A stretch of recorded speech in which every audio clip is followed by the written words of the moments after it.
Hi there, it's Leslie here again. Today I wanted to talk a little bit about language learning things that haven't worked for me because I think that's very important, knowing what doesn't work for you. And I've made a little short list here of things that haven't really, not so much they haven't worked for me, I haven't enjoyed them.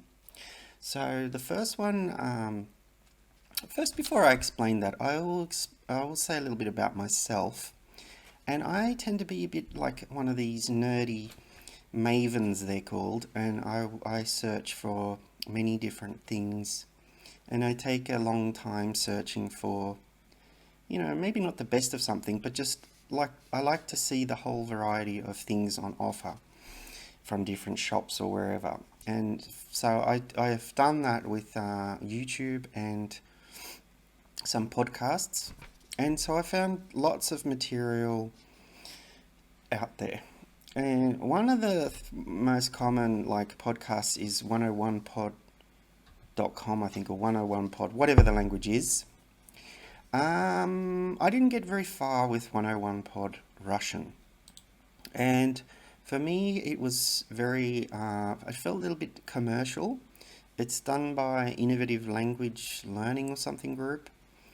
It just felt like there was too much English in introducing things. There was little chimes and sort of jingles to prompt you, and I don't really like that because when you're speaking to someone, they don't speak, and then it goes ding ding ding, and then it's your turn. It doesn't work that way.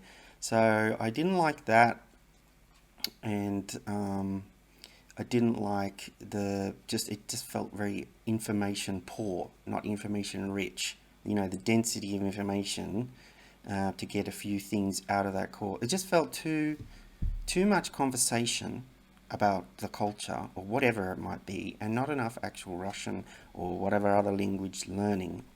So I think I bought the advanced series at the time because I didn't have much other material, but I haven't actually listened to that.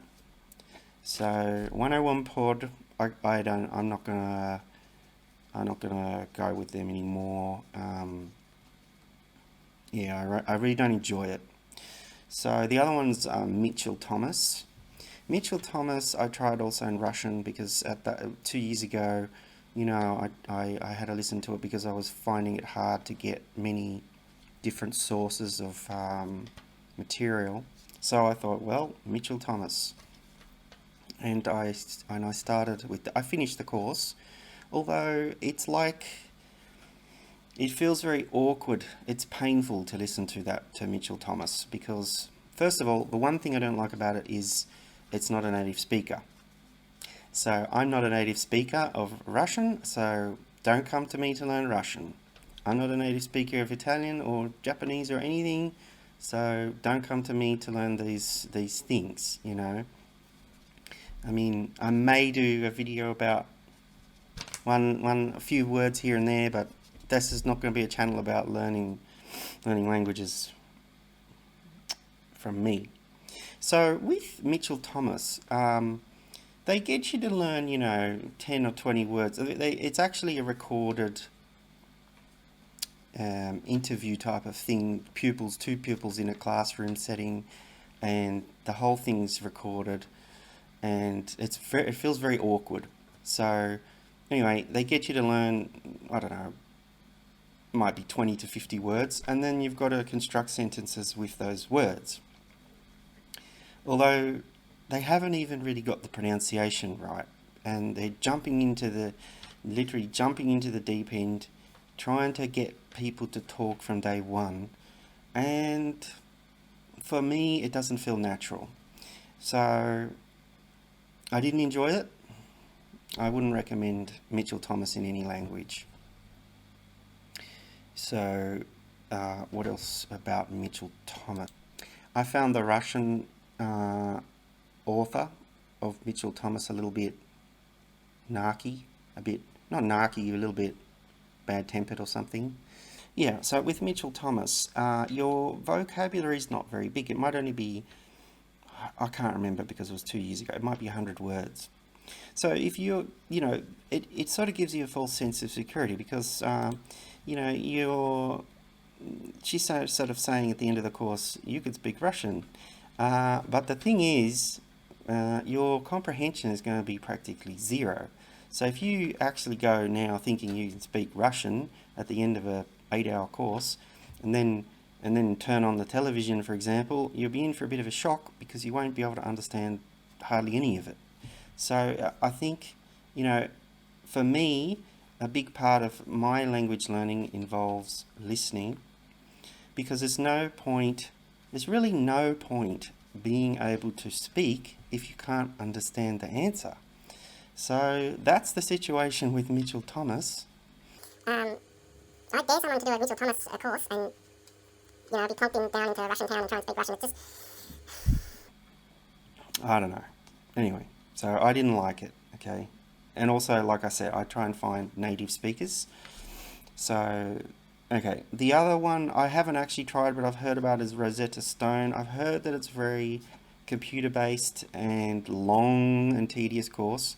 I didn't even try that Rosetta Stone because it's very expensive, first of all, and I don't want to be doing any more sitting at computers than I'm already doing. I sit at my desk all day long. I'm not going to want to then spend more time on a laptop or a computer. I just don't want to be doing my learning that way.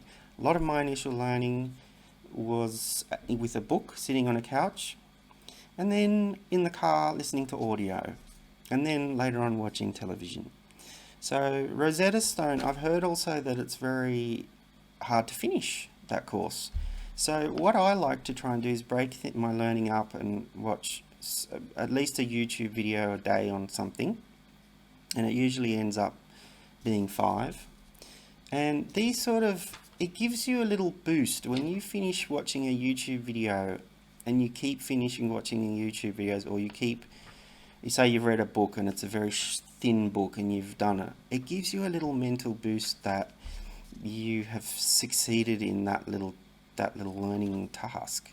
So if something is 800 hours long or something like that, and it's one thing, it's very overwhelming. So I didn't even bother with Rosetta Stone.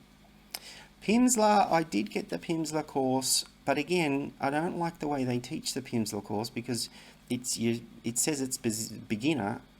You start off, you hear the first conversation, and you don't understand, well, fuck all, basically. So, they haven't taught you the vocabulary enough to understand it. Then they break down the sentence or the conversation rather, from the top down, like from the conversation all the way back to individual words. I prefer to do it the other way around, from the bottom up, learning one word at a time, and then build up sentences from there, and that sort of thing. Not trying to understand a normal conversation from day one. It's, again, jumping in the deep end. I don't know, it's not the way I think I did the Pimsleur course in Spanish about 10 years ago or more, 15 years ago now. But at that time there wasn't much available really in audio and things like that. So, I don't know, that's a 10-minute video already of things that haven't worked for me. I mainly try and make my learning fun and enjoyable. If I'm not enjoying it, I tend to try and look for something else. I keep searching and I just keep going and I don't give up. It's a bit like a movie. If it's not doing it for you in the first 20 minutes, are you going to sit through it and while you're not enjoying it and it's just not doing anything for you? It's like that. You've got to balance perseverance with thinking, am I investing too much time in something I don't like? If there's plenty of material out there, I would just try and find something else if you're not enjoying it. And that's what I've done with my learning. I try and choose many, many, many different sources. One of the future videos I'll do will be my favorite Russian YouTube channels, because there are getting more and more. And it's just easier to find them if someone says what are the best five or six channels. That's what I'd like to do, is show you some things like that. Another video I'm going to make in the future is about what has stopped me from learning languages. Like 20 years ago I quit a few languages, so I'm going to be making another video about why I quit. I hope you find that one interesting. I've had to force myself to do this video today. I actually lost a subscriber, I'm not sure why. I'm having a bit of a bad week too. I would also like to make this channel a little bit personal. So you're going to find out a little bit about me and who I am. And I was actually banned from Quora this week, yesterday. In fact, Quora banned me. LinkedIn banned me. So yeah, I've got more time to make YouTube videos now. I'll see you this time. Bye.